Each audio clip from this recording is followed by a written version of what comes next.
we definitely were intrigued by the novelty and interested enough to make dishes. It is at the cusp of changing from novelty to utility. So during the pandemic, ironically or paradoxically, we actually were more at home, and a lot of people started doing more of the cooking. But both of us got very busy during the pandemic, right? So time to cook got squeezed out. So we ended up either like winging it or we were getting food. I think we will get to a stage where we'll get to predominant part of our cooking can be on Nymble.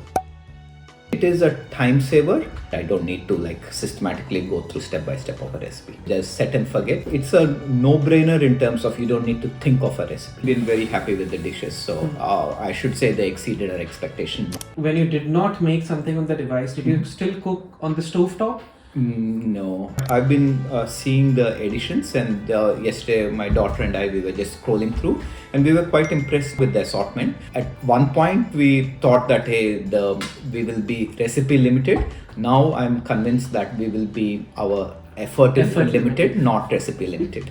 The salt level, we've been actually very happy. In general, we like lower salt level, but this has actually, we haven't had any dish that was overly salted. Support has been excellent. I would give it a 10 on 10. Now, I was just telling somebody that if the airlines and other industries had this type of support, it would be like, support's been outstanding. I can't say enough good things about it.